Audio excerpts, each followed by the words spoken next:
বন্ধুরা, Malavika kitchen with village ফুডে আপনাদের সবাইকে স্বাগত জানাই। আজ আমি আপনাদের সঙ্গে শেয়ার করব বাড়িতে কিভাবে মাশরুম চাষ করবেন। একদমই সহজভাবেই দেখাবো, ঘরোয়া পদ্ধতিতে। আর সেই মাশরুম কিন্তু রান্না করেও দেখাবো। একদম জমজমাটি ভিডিও আপনাদের সঙ্গে শেয়ার করছি, কেউ স্কিপ করে দেখবেন না। আশা করছি আপনাদের খুবই ভালো লাগবে। চলুন এবার রান্নাঘরে চলে যাই। প্রথমত যেটা নিতে হবে সেটা হচ্ছে খড়। এই দেখুন,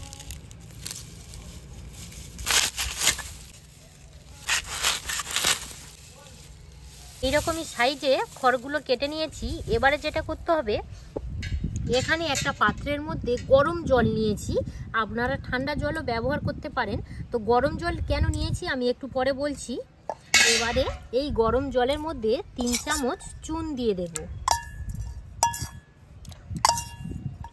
চুনটা দেওয়ার কারণ হচ্ছে খড়ের মধ্যে যে জীবাণু থাকবে খুব সুন্দরভাবে কিন্তু নষ্ট হয়ে যাবে। তো সেই জন্য গরম জলের মধ্যে এইভাবে চুন দিয়ে দিলাম।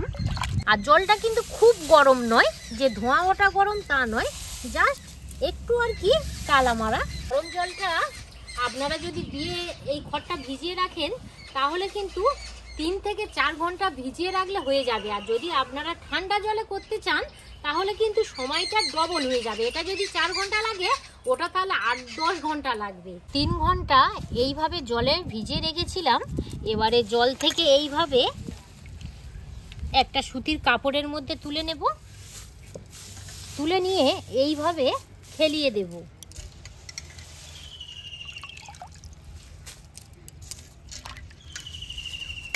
এবারে যেটা করতে হবে, আমার রান্নাঘরে রোদ্দুর এসেছে, একটু রোদ্দুরের মধ্যে দিয়ে দেব। এই দেখুন, আমার রান্নাঘরে একদম চড়া রোদ এসে গেছে। এই রোদ্দুরের মধ্যে এইভাবে 5 থেকে 6 মিনিটের মতো রেখে দেব। 5 মিনিট রোদ্দুরের মধ্যে রেখে দিয়েছিলাম। তাতে কি হয়েছে, খড়ের মধ্যে যে এক্সট্রা জলটা ছিল খুব সুন্দরভাবে কিন্তু ঝরে গেছে। এই দেখুন, একটা এইভাবে রাখলে যে জলের যে টোপকানি পড়ে সেটা কিন্তু পড়ছে না। খড় কিন্তু ভিজে আছে, খড় অবশ্যই ভিজে থাকতেই হবে। এখানে আমি প্লাস্টিক নিয়েছি। তো এই প্লাস্টিকের মধ্যে এই খড়গুলো এইভাবে দিয়ে দেব।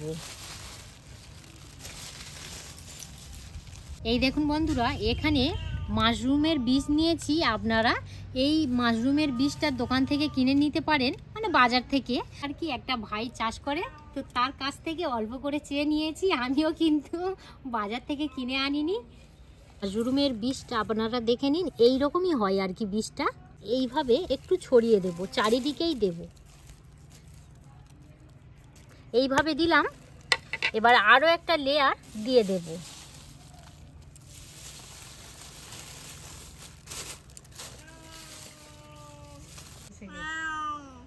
আরও একটা আমি লেয়ার দিয়ে দিলাম। দিয়ে আবারও আমি মাশরুমের বীজ একইভাবে এইভাবে দিয়ে দেব। এইভাবে 3টে লেয়ার আমি সাজিয়ে নেব। এবারে যেটা করতে হবে, এইভাবে ভালো করে একটু এঁটে নিতে হবে। আর যখনই আপনারা লেয়ারটা আর কি সাজাবেন, হালকা হাতে এইভাবে চাপবেন যাতে বাতাসগুলো খুব সুন্দরভাবে আর কি বেরিয়ে যায় বাতাসটা। এবারে এইভাবে মুড়ে নিলাম। আর এখানে একটা গার্ডার নিয়েছি। এবারে ভালো করে মুখটাকে সিল করে নেব। এটা করতে হবে, এখানে একটা পেন নিয়েছি। পেন দিয়ে এইভাবে ছিদ্র করে দেব 7টা কি 8টা। এইভাবে তলা থেকে কিন্তু ছিদ্রটা করতে হবে চারিদিকে। দিদি, ছিদ্রটা কেন করছি জানো? হ্যাঁ বলো। মাশরুমটা আর কি এই ছিদ্র থেকেই আর কি বার হবে, হাওয়া বাতাসটা ঢুকবে। এটাকে এমন একটা জায়গায় রাখতে হবে যাতে রোদ্দুর না পড়ে, মানে একটু আর কি ছাওয়ার মধ্যে রাখার চেষ্টা করবেন। ঘরের মধ্যে ঝুলিয়ে রেখে দেবেন। আর 15 দিন বাদে আপনারা দেখবেন যে গায়ে এই যে প্লাস্টিকের গাটা একদম পুরো ভেবে গেছে। আর 16 থেকে 17 দিন পর একটু আর কি জল দিয়ে স্প্রে করে দেবেন। তারপরে আরও 1 সপ্তাহ অপেক্ষা করবেন। টোটাল 25 দিন বাদে দেখবেন খুব সুন্দরভাবে কিন্তু মাশরুমটা বেরিয়ে যাবে। আপনাদের বোঝানোর জন্য একটা প্র্যাকটিক্যালভাবে দেখালাম। বাড়িতে কিন্তু আমি একটা ট্রাই করে রেখেছিলাম। 25 দিন পর মাশরুমটা আর কি বেরিয়ে গেছে। এবারে শুধু দেখুন, এই দেখুন, বাড়িতেই আর কি তৈরি করেছিলাম। আর কত সুন্দরভাবে মাশরুমটা বেরিয়ে গেছে দেখুন। আর এইগুলো এই ছিদ্র করে আছে, এগুলো দিয়েছো। হ্যাঁ, আর বন্ধুরা আরেকটা জিনিস লক্ষ্য করে দেখুন, মাশরুমের বীজ আর কি ছোট দিয়েছিলাম, এই দেখুন আস্তে আস্তে বড় হয়েছে। আগু পিছু হয়ে কিন্তু হয় যে যেগুলো আর কি মাশরুমের বীজ দিয়েছিলাম যে হ্যাঁ একসঙ্গে যে আর কি মাশরুম ফুটবে তা কিন্তু নয়, আগু পিছু একটু হয়। আর এই দেখুন নিজের হাতে আর কি মাশরুম চাষ করার, মাশরুমটা তুলে নেব, এর কিন্তু আলাদা রকম আর কি আনন্দ। তো দেখছি আর কি কোথায় থেকে আর কি ভেঙে নেওয়া যায়। এই দেখুন কত সুন্দরভাবে হয়েছে, শুধু দেখুন।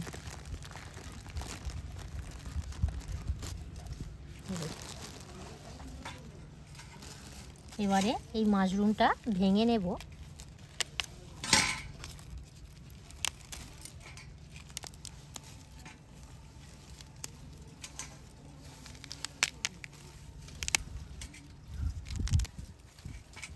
এবারে জল দিয়ে 2 থেকে 3 বার ভালো করে পরিষ্কার করে ধুয়ে নেব। এর মধ্যে একটা কড়া বসিয়ে দেব। এবারে কড়াটা গরম হওয়া পর্যন্ত একটু অপেক্ষা করব। গরম কড়ার মধ্যে সর্ষের তেল দিয়ে দেব। আর এই মাশরুমটা আপনারা রান্না করবেন সর্ষের তেল দিয়ে করার, একটু আর কি চেষ্টা করবেন, খেতে খুবই ভালো লাগবে। তেলের মধ্যে একটা মাঝারি সাইজের পেঁয়াজ কোচা দিয়ে দিলাম।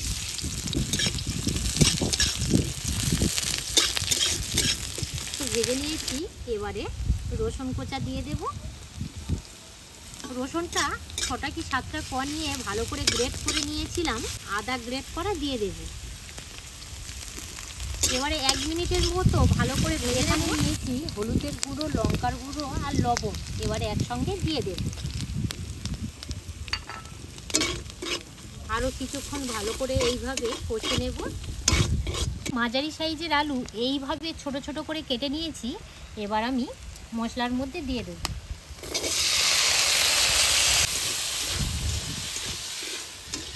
কিছুক্ষণ কষে নিয়েছি। এবারে আলুর মধ্যে মাশরুমটা দিয়ে দেব।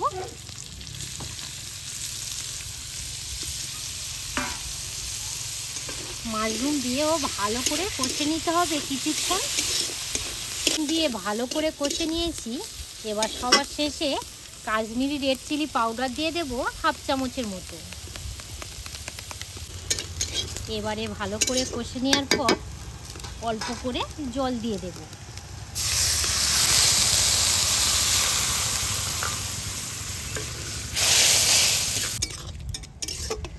এবারে চাপা দিয়ে লো টু মিডিয়াম আঁচে 3 থেকে 4 মিনিট ফুটিয়ে নেব। 4 থেকে 5 মিনিটের মতো চাপা দিয়েছিলাম। এবারে চাপাটা খুলে নেব। আর এই দেখুন কত সুন্দরভাবে আলু আর মাশরুম সিদ্ধ হয়ে গেছে, আপনারা দেখেই বুঝতে পারছেন। আমি একটা দেখাবো কত সুন্দরভাবে সিদ্ধ হয়ে গেছে। এই দেখুন মাশরুমটাও খুব সুন্দরভাবে একদম সিদ্ধ হয়ে গেছে। এই দেখুন এর মধ্যে নামিয়ে নেব। এই গরম গরম মাশরুমের তরকারি আর 1 থালা ভাত কিন্তু খাওয়া হয়ে যাবে, এতটাই সুন্দর খেতে লাগে। আমরা এবারে একটু চেক করে নেব। দিদি নে নাও, গরম গরম তো খেতে কিন্তু খুবই ভালো লাগে। খুব ভালো লেগেছে গো, এত সুন্দর হয়েছে কি বলবো বন্ধুরা। গরম গরম 1 থালা ভাত একেবারে বাড়িতে এইভাবে ভাত উঠে যাবে। আপনার বাড়িতে এই পদ্ধতিতে মাশরুম চাষ করে রান্না করে খাবেন, খুবই সুন্দর খেতে লাগবে। পর্বটা এখানেই শেষ করলাম। যে সকল বন্ধুরা এখন পর্যন্ত নতুন, প্লিজ যদি ভালো লেগে থাকে তাহলে বেশি বেশি করে লাইক আর শেয়ার করে দেবেন। পর্বটা এখানেই শেষ করলাম। আপনারা সবাই সুস্থ থাকবেন, ভালো থাকবেন। এতক্ষণ আমাদের সঙ্গে সময় কাটানোর জন্য আপনাদেরকে অসংখ্য ধন্যবাদ জানাই।